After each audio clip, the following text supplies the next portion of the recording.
Domestic diversification के साथ international exposure भी बहुत ज्यादा जरूरी है। क्यों? अगर आप 2020 में जाओगे थोड़ा सा पीछे, पिछले साल, तो ऑनलाइन मीटिंग्स के लिए आपने कौन से ऐप्स यूज करे?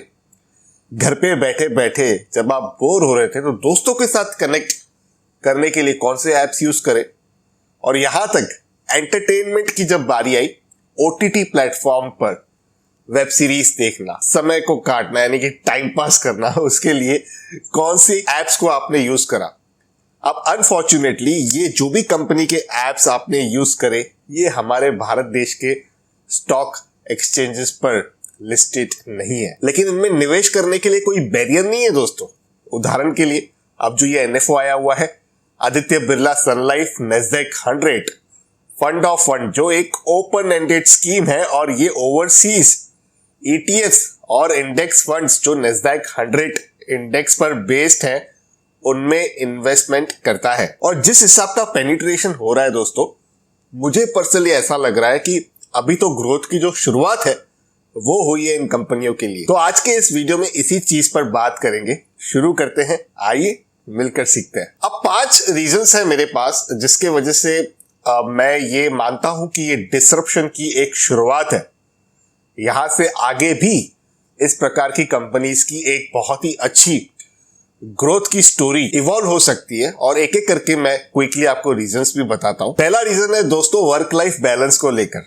आने वाले समय में ज्यादातर मीटिंग्स वर्चुअल होने के संकेत दिख रहे हैं। तो यहां पर as a example Zoom app है जो एक ऑनलाइन मीटिंग के लिए उपयोग की जाती है। तो वहां पर और भी ज्यादा स्कोप बाकी लग रहा है इस पर्टिकुलर या इन पर्टिकुलर कंपनियों के फ्यूचर की अगर हम बात करें तो।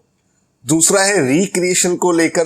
लोग वो डब्बे आते थे सेट टॉप बॉक्स से, वहां से मूव हो रहे हैं ओटीटी की तरफ। सबके घर में इंटरनेट आ गया है, ब्रॉडबैंड आ गया है, अच्छी स्पीड मिल रही है। तो ओटीटी प्लेटफॉर्म पे फ्लेक्सिबिलिटी मिल जाती है। जब समय है उसके हिसाब से आप प्रोग्राम देख सकते हो, पॉज कर सकते हो, रिवाइंड कर सकते हो और जहां पर रोकते हो वहीं से आगे चलकर रिज्यूम भी कर सकते हो।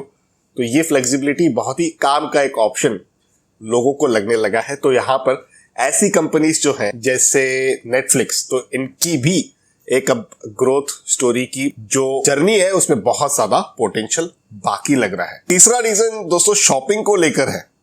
बहुत ही ज्यादा मुझे दिक्कत वाला काम लगता था कि जब भी घर वाले कहते थे शॉपिंग पर लेके चलो, पार्किंग ढूंढो, गाड़ी निकालो, फिर घूमो एक एक स्टोर में, चीजों को देखो, उसके बाद चीजों को परचेस करके वापस ड्राइव करके घर आओ।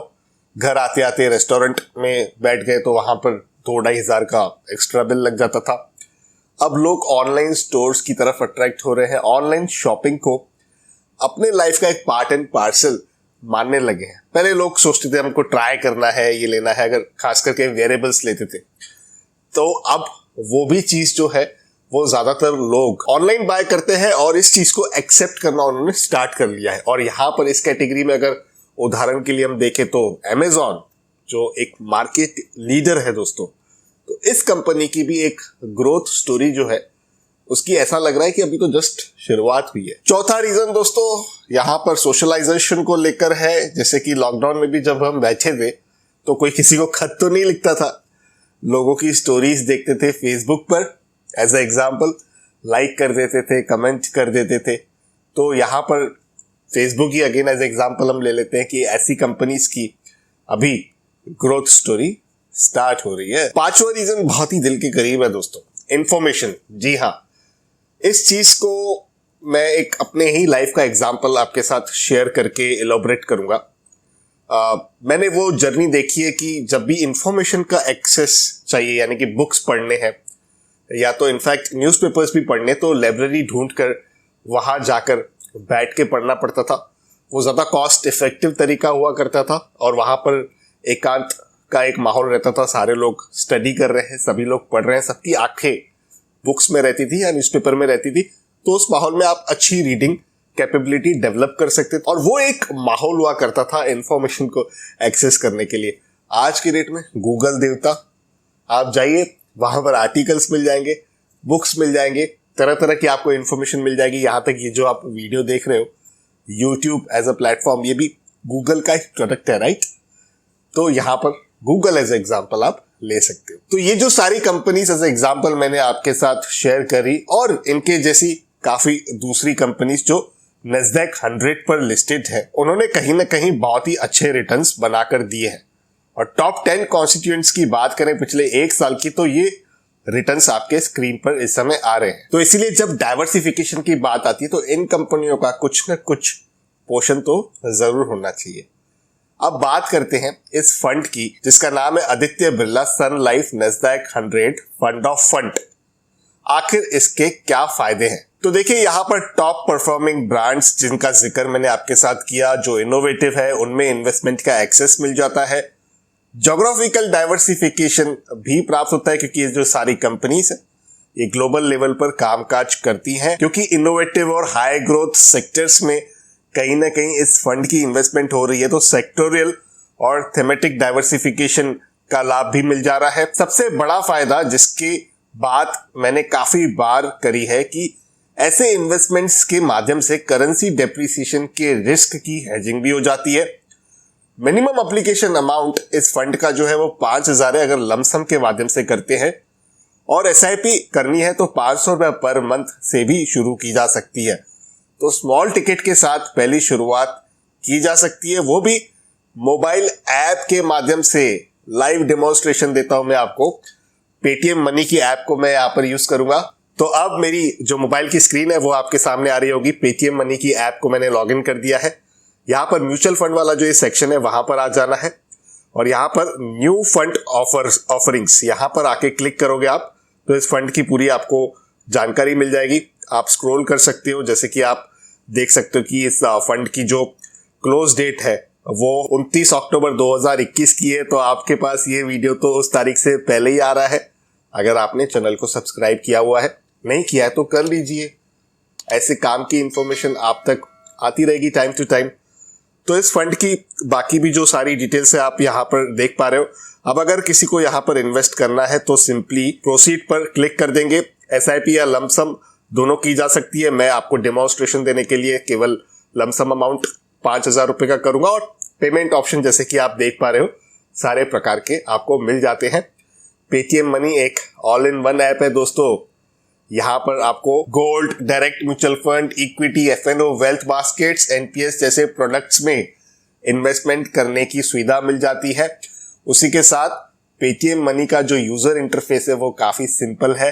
यहाँ पर ऑनबोर्डिंग प्रोसेस भी काफी इजी है। स्टॉक्स वालों के लिए यहाँ पर डिलीवरी बिल्कुल फ्री है, और इंट्राडे के लगते हैं केवल 10 रुपए।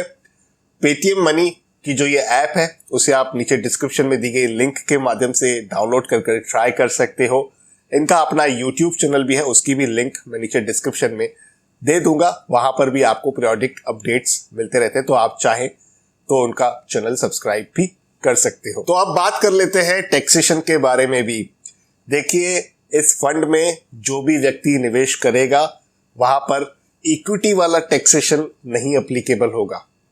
यहाँ पर जो टैक्सेशन के रूल्स हैं वो ये हैं कि अगर 3 वर्ष से ज्यादा कोई व्यक्ति इसमें निवेशित रहता है और उसके बाद प्रॉफिट बुक करता है तो वहां पर कैपिटल गेन टैक्स लगता है 20% का, लेकिन उसमें इंडेक्सेशन का बेनिफिट मिल जाता है। और 3 वर्ष के अंदर ही अगर प्रॉफिट है और वो बुक करता है कोई व्यक्ति, बुक करने का मतलब होता है कि म्यूचुअल फंड के सारे जो यूनिट्स हैं वो रिडीम कर देना, बेच देना, पैसे को अपने अकाउंट में ले लेना। तो वहां पर जो भी आमदनी हुई है वो इंडिविजुअल के इनकम में ऐड हो जाती है। अब वो इंडिविजुअल मान लीजिए अगर 30% टैक्स ब्रैकेट में है तो इस आमदनी पर भी 30% का टैक्स लगेगा। अगर वो 20% में है तो 20% का लगेगा। जो भी टैक्स स्लैब में वो इंडिविजुअल आता है, इस आमदनी पर वो टैक्स की लायबिलिटी उन पर ठहरती है। तो अब बात करते हैं कंक्लूजन की। इस सेक्शन को कभी भी मिस नहीं करना चाहिए दोस्तों। यहाँ पर मेन इंपॉर्टेंट जो बातें रहती है, मेरा ओपिनियन रहता है, मेरा अपना पर्सपेक्टिव रहता है, वो मैं आपके साथ एक्सचेंज करता हूं।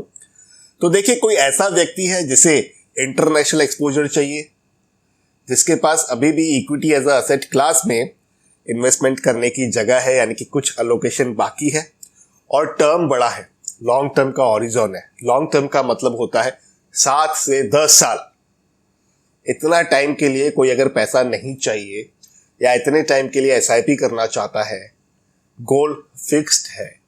तो वैसे प्रकार के इंसान, वैसे प्रकार के लोग चाहें तो इस फंड को जरूर देख सकते हैं, स्कीम डॉक्यूमेंट्स को रीड कर सकते हैं। मैंने अपने लिमिटेड नॉलेज के हिसाब से आपके साथ चीजें शेयर करी है। बाकी आप कोई भी निवेश का जो फैसला है वो रजिस्टर्ड इन्वेस्टमेंट एडवाइजर के माध्यम से ही लीजिए, क्योंकि यहाँ पर जोखिम बहुत ज्यादा होता है। यहाँ पर ऐसा बिल्कुल जरूरी नहीं है कि अगर हिस्टोरिकल उन कंपनी ने अच्छा परफॉर्म किया है, अच्छा रिटर्न दिया है तो आगे भी देंगी। ऐसा हम एक अंदाजा लगाते हैं, एक हमें उम्मीद होती है, कुछ फैक्ट्स को यहाँ पर कंसीडर करते हैं, कुछ हमारी ऑब्जर्वेशंस होती है, जिसके माध्यम से इन एजुकेशनल वीडियोस के द्वारा मैं आपको कोचिंग देने का एक प्रयास भी करता हूँ। तो मैं आशा करता हूँ आपको इस वीडियो में बताई गई जानकारी पसंद आई होगी। अगर आप सहमति रखते तो वीडियो को लाइक कीजिए। आपको लगता है ये वीडियो किसी और के भी काम आ सकता है तो उनके साथ शेयर जरूर कीजिए। पर्सनल फाइनेंस से रिलेटेड वीडियोस देखना आपको पसंद है तो आप मेरे इस यूट्यूब चैनल को सब्सक्राइब कर सकते हो, बेल आइकन को दबा सकते हो ताकि मेरे आने वाले सारे वीडियोस के अपडेट आप तक पहुंच सके। क्विक और इजी अपडेट्स के लिए आप मेरे इस टेलीग्राम चैनल संडे निवेश को भी ज्वाइन कर सकते हो, जो बिल्कुल भी फ्री है। तो करते हैं कंक्लूड यहीं पर। जल्द मिलते हैं किसी और इंटरेस्टिंग टॉपिक के साथ किसी और दूसरे वीडियो में। तब तक अपने हेल्थ का और वेल्थ का जरूर अच्छे से ख्याल रखिएगा। म्यूचुअल फंड निवेश बाजार के जोखिमों के अधीन है। योजना से जुड़े सभी दस्तावेजों को ध्यान से पढ़ें।